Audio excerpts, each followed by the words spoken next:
My name is Bob Spriggs. I'm an artist. So now I've been practicing artist for about 3 or 4 years.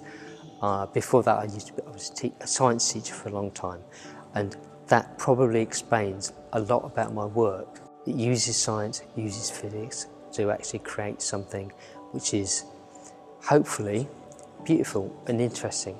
This installation is called "Gathered from the Four Corners of the Earth." It's a biblical quote. I kind of tried to respect the location. There are 400 pendulums, but they're in arrays of 100.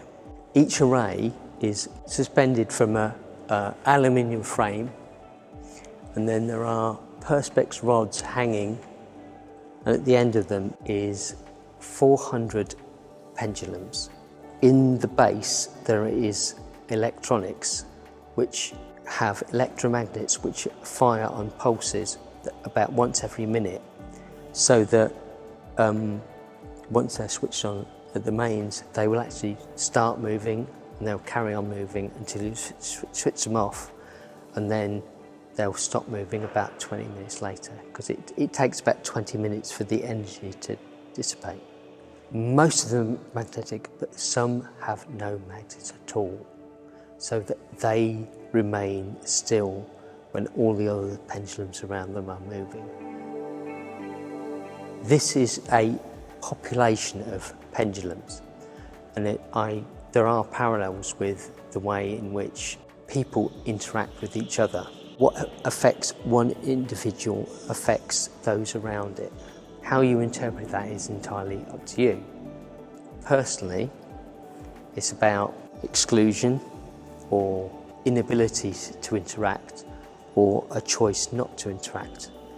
At one of my first exhibitions, I only had 2 steel pendulums in an array of 100. And somebody said, it's like when you're at a party and 2 people's eyes meet and they freeze and the world goes on around them, but they actually are locked in their attention to one another, which I thought was an interesting way to interpret what was going on.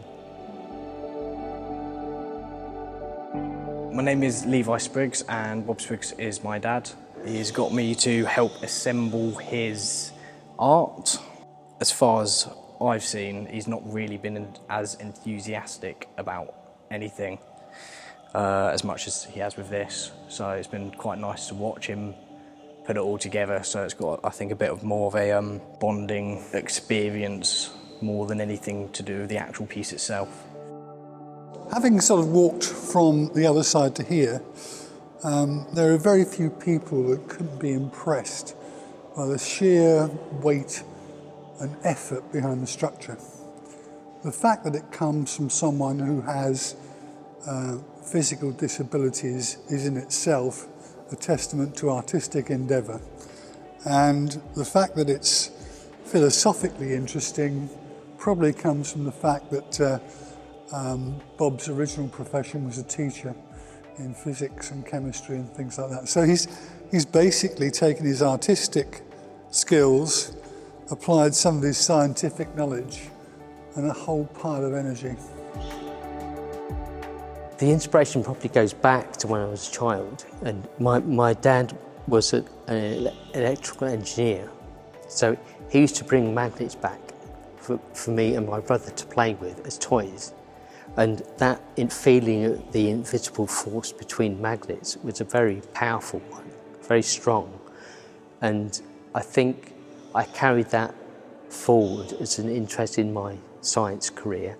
It was the idea of sculpting with something which was not visible, and actually chipping away with my little chisel, if you like, at something that nobody can see.